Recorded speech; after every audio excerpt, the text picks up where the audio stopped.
dahil magkasama pa rin ho tayo ngayong Pasko, thank you. Thank you. Short, sweet, but very powerful.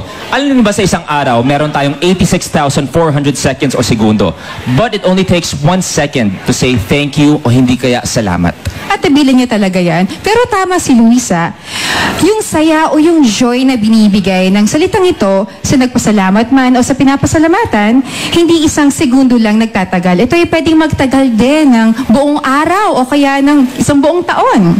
Kaya naman sinabi ko ring very powerful.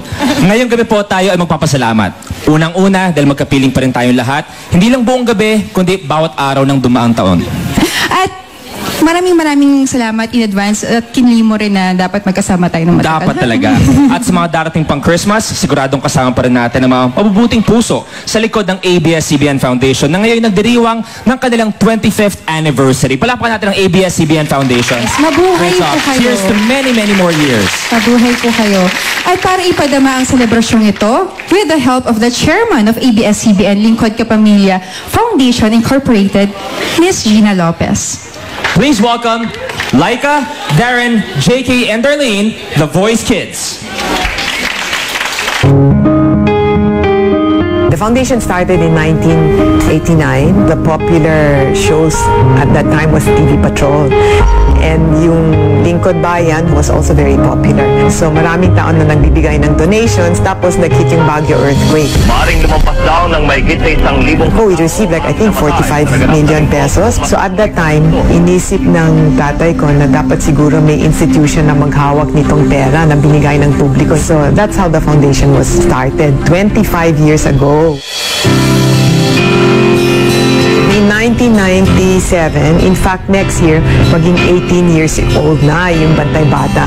Originally, it started as a rescue. Nagulat ako na may mga bata pala na na-abuse. And so we thought, why don't we start a hotline? On that day that we launched it, we had 1,000 calls. And we have rescued so many children. But now, Bantay Bata has gone beyond rescue. We're into preventives, into feeding programs, into parenting. And for the next 25 years, yung passion ko talaga is family. Kasi the best way to take care of children is through the parents. The country is not made of the economy or the highway or the buildings, diba? The economy is made of people. And 80% of a person is formed when you were a child. So I think if we as a nation can learn how to take care of our children, we are setting a very good foundation for future generations to come.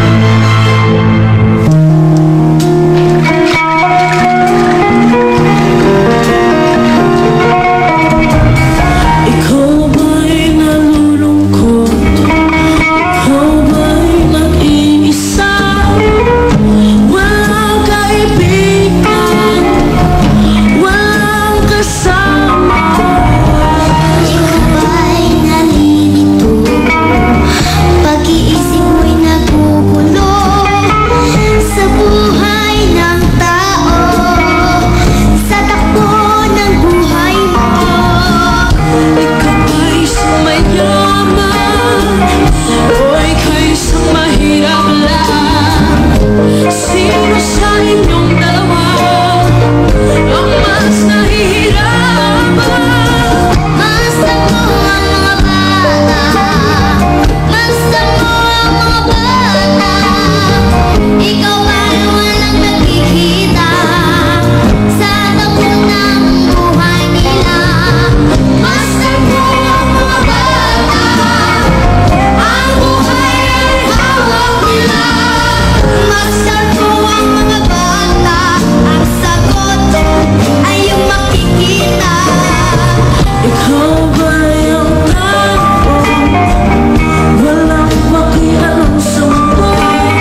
Kalikasan, our first project was the La Mesa watershed, where we decided to reforest the last remaining watershed sa Metro Manila.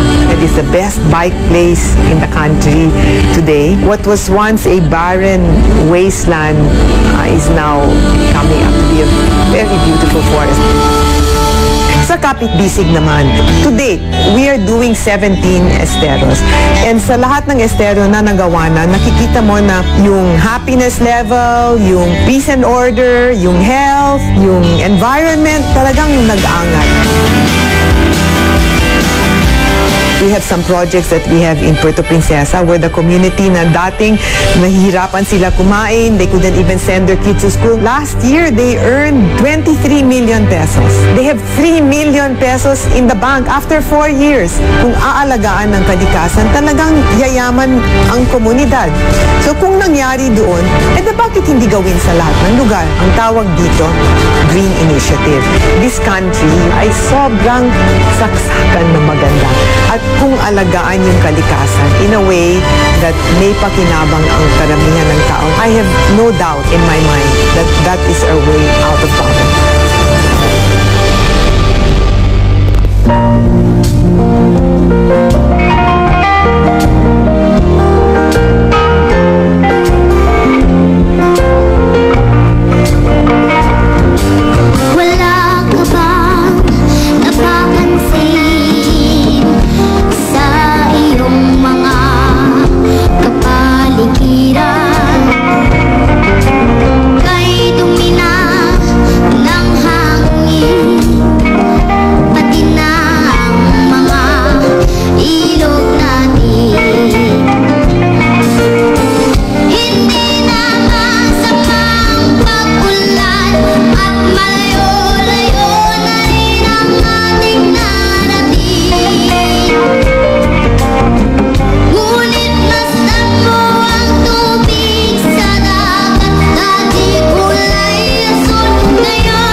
Project clearly started with disaster.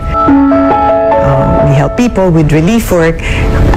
Now, instead of just giving out the money for relief operations, we go beyond relief into rehabilitation, building schools, doing livelihood. Talagang maraming nagawa ng foundation sa 25 years. We would not have been able to accomplish anything if we didn't have the help of so many wonderful partners, starting from government, and not only government and private sector, but even the community themselves. I want to assure everyone that has helped the foundation in the first 25 years and that will still help us. I assure you, with our word of honor, with this and serious commitment, hanggang sa ultimo last centavo, gagamitin natin sa sobrang magandang paraan. And for all the people that have helped us to come up with the models na nag-i-inspire sa buong Pilipinas, I wanna say, taus-pusong nagpapasalamat.